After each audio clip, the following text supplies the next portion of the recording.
आज इस वीडियो को जब मैं बना रहा हूँ बहुत ज़्यादा हर्टेड हूँ, क्योंकि हम देख रहे हैं आज हमारा देश इस तरह से अंदरूनी संघर्ष कर रहा है जो देश के भविष्य के लिए बहुत ही खतरा है।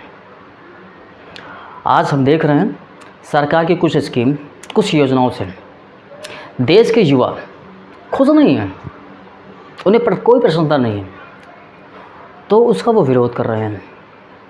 लेकिन वो विरोध असंवैधानिक तरीके से कर रहे हैं, जिसमें वो सरकारी लाखों अरबों की संपत्तियां चला चुके हैं और समाज में अराजकता फैला चुके हैं, अशांति फैला चुके हैं और कई बच्चे भावनात्मक रूप से डिप्रेशन में आकर के अपनी जीवन लीला समाप्त कर चुके हैं।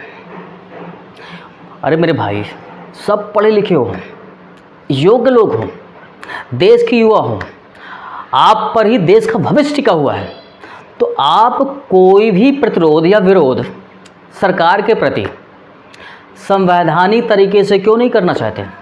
आपकी शिक्षा वहाँ आपका सपोर्ट क्यों नहीं कर रही है? आप संवैधानिक तरीके से विरोध करिए, आप शांति तरीके से आप सरकार का विरोध करिए, सरकार की नीतियों का विरोध करिए, आप किसी प्रकार का संवैधानिक तरीका अपना लीजिए। वो कोर्ट का भी तरीका हो सकता है, वो अनशन का भी तरीका हो सकता है। इस तरह से और भी कोई संवैधानिक तरीका आपको लगता है जो समाज में अशांति अराजकता न फैलाए, वो आप सारे तरीके अपना सकते हैं सरकार की नीतियों का विरोध करने के लिए। क्योंकि सिंपली हमें आपको पता है, जो संपत्ति आज जलाई जा रही है ना, वो संपत्ति उन सत्ताधारी लोगों की नहीं है, वो सरकार की संपत्ति है और सरकार हमारी है। आज वो बैठे हुए हैं, कल हमारे अपने लोग वहाँ बैठेंगे। तो सरकार की संपत्ति हर एक नागरिक की संपत्ति है, उसमें सभी का अधिकार है। अब वो सरकार की सारी संपत्ति उन सभी के लिए है, बस उसको गवर्न करने के लिए, उसको इम्प्लीमेंट करने के लिए यहाँ निर्वाचन व्यवस्था है। लोकतंत्र में लोग चयनित होकर के वहाँ बैठते हैं और अपने अपने तरीके से सरकार को इम्प्लीमेंट करने का और सरकार को गवर्न करने का काम करते हैं। अगर आवाम को या लाभार्थियों को किसी प्रकार की सरकार की नीतियों से किसी प्रकार की कोई समस्या हो, तो आप उसका विरोध करिए, प्रतिरोध करिए, लेकिन संवैधानिक तरीके से। लेकिन सरकारी संपत्तियों का इस तरह से सत्यानाश ना करिए, क्योंकि ये आपसी लड़ाई नहीं है। ये जो आप यहाँ कर रहे हैं ना, ये अंतर्राष्ट्रीय पटल पर बहुत बुरी स्थिति दिख रही है भारत की। अभी हाल में ही आपने देखा, मस्जिदों से लोग नमाज़ पढ़ के जब निकल रहे हैं तो हाथ में पत्थर लेकर के मार रहे हैं, और ये बहुत ज़्यादा अराजकता फैला दी है। और ये इस अंतर्राष्ट्रीय पटल पर हमारे देश की छवि बहुत ख़राब हुई। और मुस्लिम कंट्रियों ने, और क्योंकि यहाँ के घुसपैठिए कुछ ऐसे हैं जिनको देश के सम्मान से, देश के गर्व से कोई मतलब नहीं, तो उन लोगों ने दबाव बनाया और अलग अलग तरीके से लोग क्रिटिसाइज कर रहे हैं भारत को। और उसी के जस्ट बाद इस तरह से देश के सारे युवा बाहर निकल करके अराजकता फैला चुके हैं।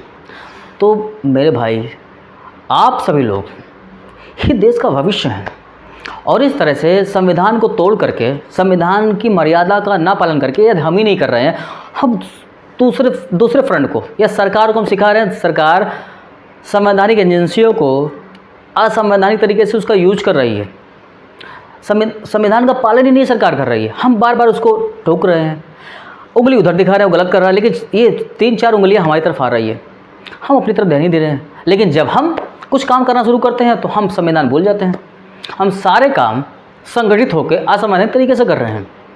तो भाई, आप सभी देशवासियों से निवेदन है, सभी युवाओं से निवेदन है, सभी पढ़े लिखे लोगों से निवेदन है, कृपया करके संविधान का पालन करें, देश को संवैधानिक तरीके से चलने दें। अगर इसी तरह एक एक पक्ष अपने हिसाब से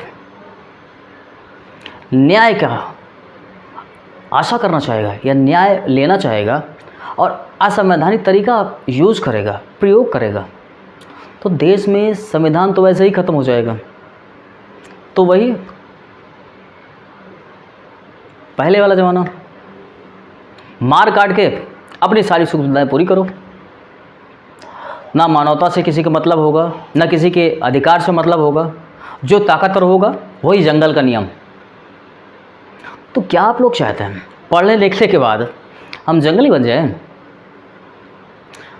आप जंगली बनने से बचें। देश का सम्मान हमारे कर्तव्यों से जुड़ा है, हमारे कार्यों से जुड़ा है।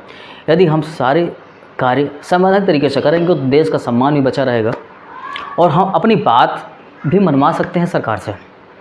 तो हम टेक्निकल रूप से इन नीतियों को समझें, इसका भविष्य देखने का प्रयास करें, क्योंकि जानते हैं किसी भी देश का जो भविष्य होता है वो उसके युवाओं पर निर्भर करता है। यदि युवा विचारहीन व दिशाविहीन हो जाएगा ना, तो देश का विकास संभव ही नहीं है।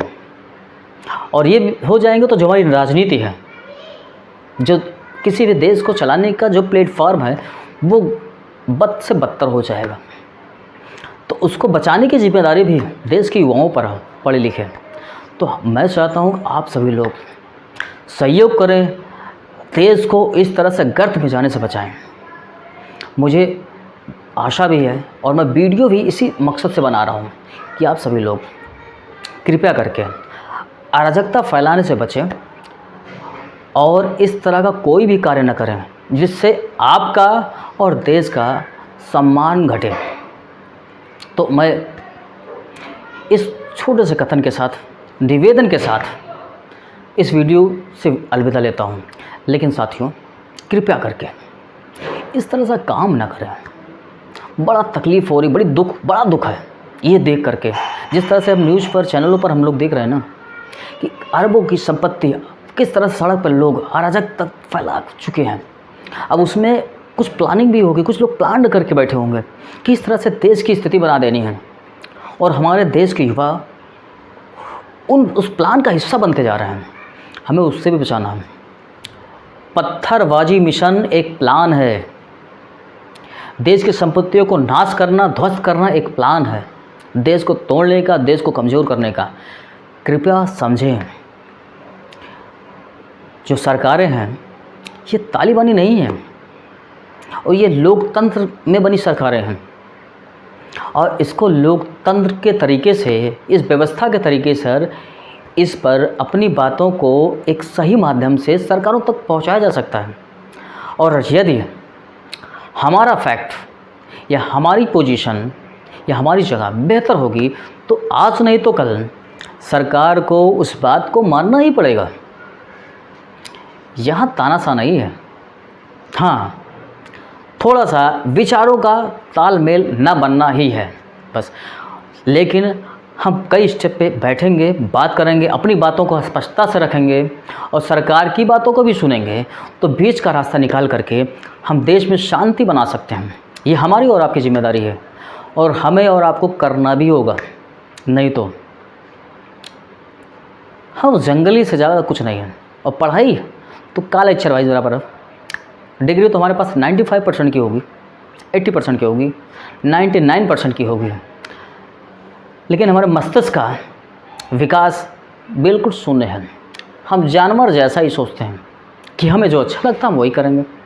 अपना अधिकार पाने के लिए हर वो रास्ता अपनाएंगे जो असंवैधानिक होगा।